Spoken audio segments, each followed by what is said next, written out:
Awesome. Long enough to cover the subject, short enough to keep it interesting. Welcome to Out of My League, first live stream. So I'm doing this because I don't have my equipment. It's at home. Guys have been living in hell for the past 3.5 weeks. Been staying in a hotel. Got a bigger room this time because I upgraded because I've been here for so long. But yeah, just be patient with me. We'll get back to normal video status, uh, upload status. Move in Saturday, so don't worry. Obviously, I haven't done something in almost 2 weeks now, so just going to recap real quick, and then we'll get to LSU baseball coaching rumors. So Coach O, he hires a new offensive line coach, Brad Davis, and he fires the overrated and useless, I mean useless, offensive line coach, James Craig. Jimmy Johnson had a great saying once. He said that in college football, your most important assistant coach is your offensive line coach. And the reason being is because it's your most, there are very few of them, and there are very few good offensive linemen and very fewer good offensive line coaches that can develop and recruit.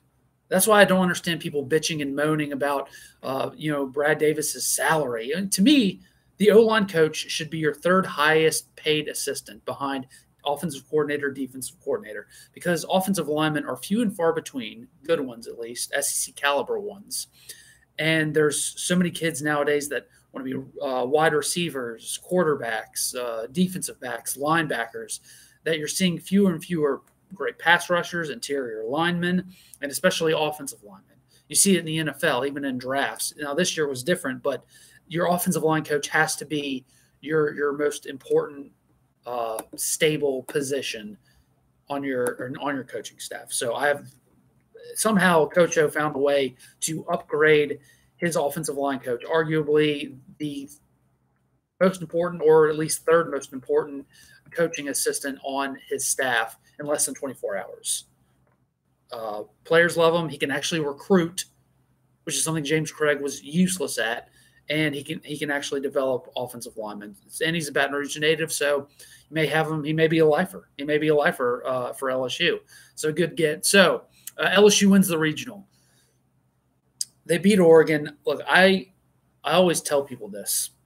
When I try something new for the first time, I usually suck, like really, really, really bad, to the point where it's like, maybe this isn't for you. And it's because I get nervous really easily. But a few days later, all of a sudden, I'll just come out of nowhere and get really, really good. That's just who I am. It's because I get nervous so easily, especially when I've never done something before. Then all of a sudden, 2 days later, you'll see me, and I'm like a completely different person. It's just who I am. So I said this before the Eugene Regional. The good news for LSU is that they've got all the emotion they're playing with. They're playing with house money. They're playing with emotion. Their skipper's retiring. They've got to go out there and just win one more for the skipper, make a good run for the skipper. That's the good news, playing with emotion. The bad news is that LSU was playing with emotion because they're a young team. First time guys like Dylan Cruz, Trey Morgan, even a bunch of other, I guess, redshirt freshmen / sophomores, like, Doty, for example. They're not used to this. And that's what concerned me more than anything about this.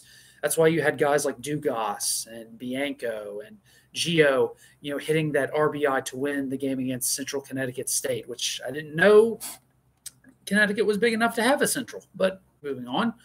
But they looked relaxed. It was after that game that you saw they're playing with house money. Now they're finally into it, because I think they were so nervous, they were so emotional, they were so out of their element that it wasn't until the second Gonzaga game that they finally looked relaxed. Even just on simple, routine plays, which aren't so routine for them in the infield, they just looked relaxed again.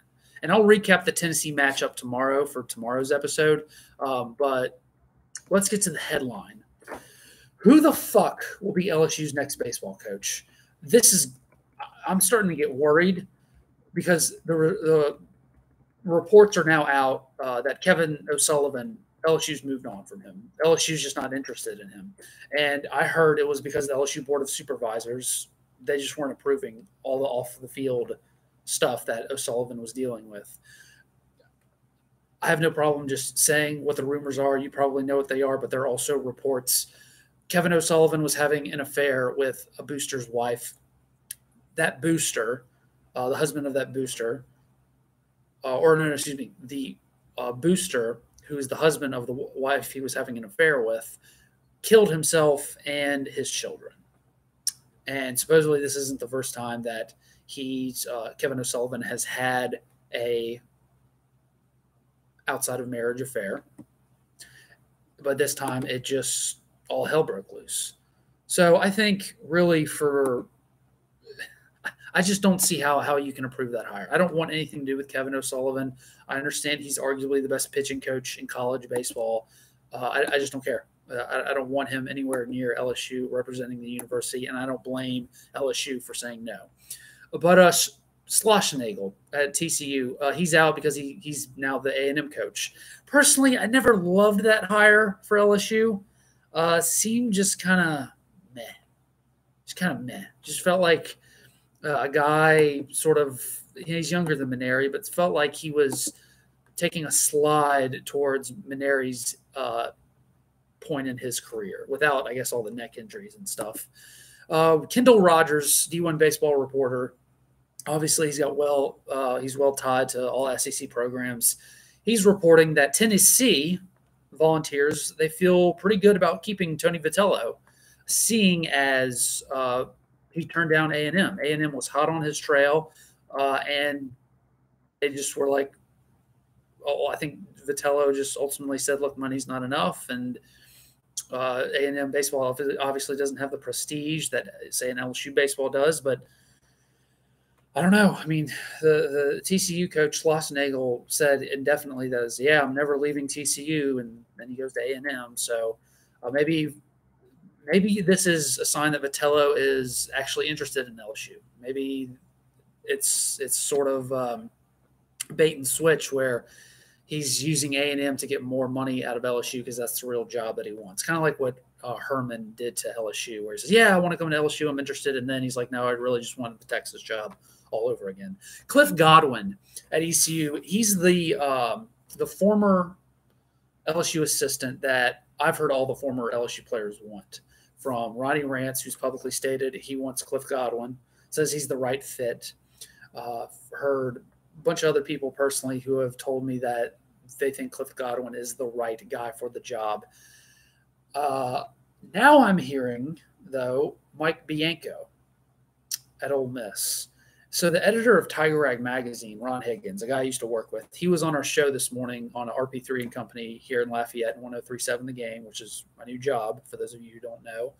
And Ron was a guest. He's a weekly guest on our show. And Ron came on and we asked him point blank, so is LSU's next baseball coach at Eastern Carolina? Cliff Godwin. And Ron, who, by the way, broke the news about Kim Mulkey 2 days before Kim Mulkey was announced to be the new women's basketball coach at LSU, Ron responded to our question and said, not necessarily. It's not necessarily Cliff Godwin, but it might be in Oxford, Mississippi. LSU's next baseball coach might be in Oxford, Mississippi. And, you know, he obviously isn't going to divulge anything that he hasn't confirmed, but seeing as someone who's been as well sourced into LSU athletics since 1979, which is when he started, and he's the editor of Tiger Rag magazine, I would imagine he's got it on good accord that there's some serious talks with Mike Bianco, which, by the way, I never understood why that was never one of their top choices to begin with. I mean, I understand he's been at Ole Miss for 20 years, only went to the College World Series once, but he is an alum. So it's shocking, a little too quiet. But to me, I think the board of supervisors, I had a text from my cousin saying, is Woodward seems like he's scrambling. No, he's not. I don't think he's scrambling. I think what happened was the board of supervisors telling Scott Woodward no to O'Sullivan kind of threw him off, and now he's back on his other short list, which I think at the end of the day, it comes down to Tony Vitello, Cliff Godwin, and third choice is probably Mike Bianco. That's why you're hearing Mike Bianco's name come up now, because he's sort of the next wheel behind Vitello and Godwin. I think that's why we're seeing it. But I still think Vitello and Godwin are the leaders in the clubhouse now that O'Sullivan is out. And thank God he's out, because I don't want that dude. But so people who have been breaking news, guys who I used to, I guess I work with, but I used to be a part of their media team with my podcast, is a One Team, One Podcast.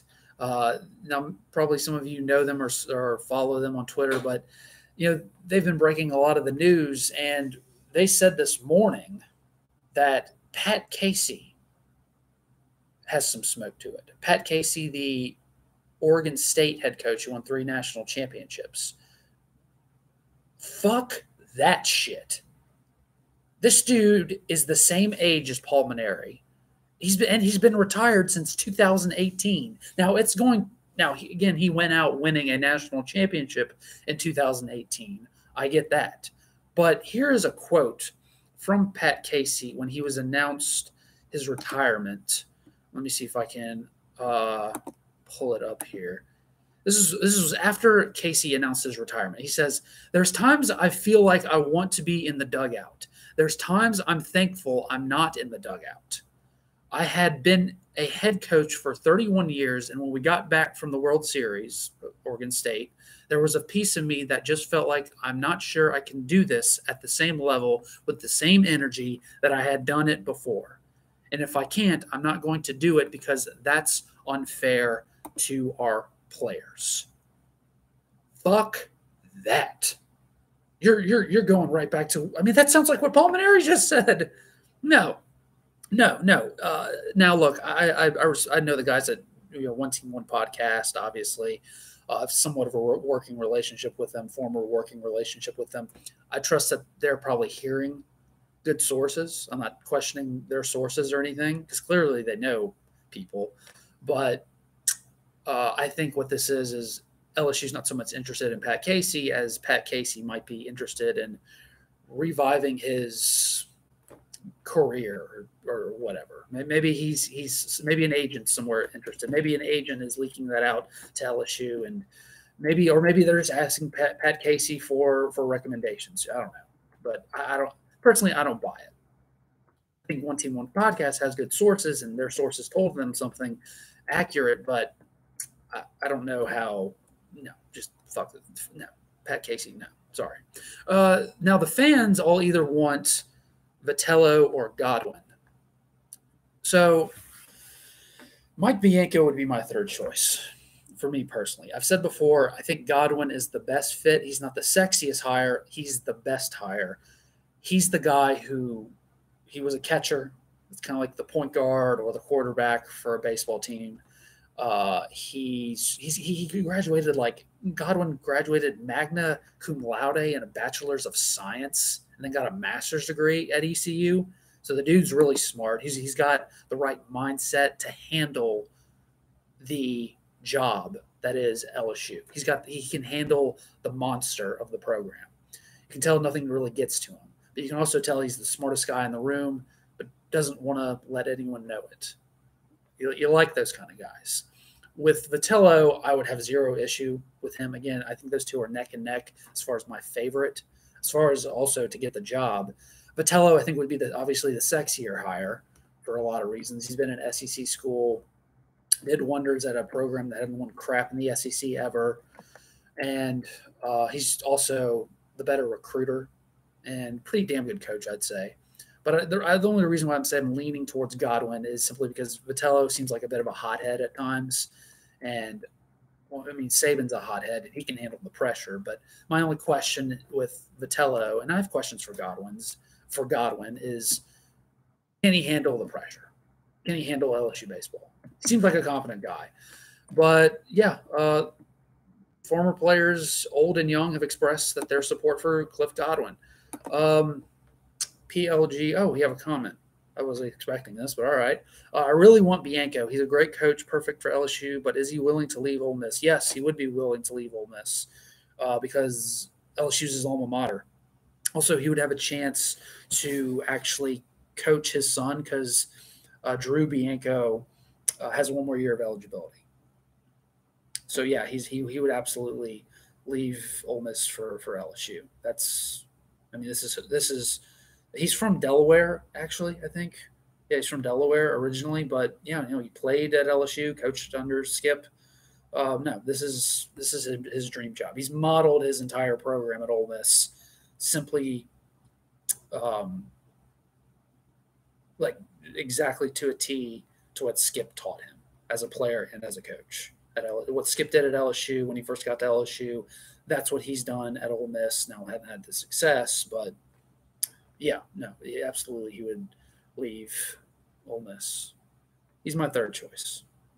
But yeah, I don't really have anything else to say other than just be patient. I'll try to do a video tomorrow to preview that Tennessee LSU matchup this week.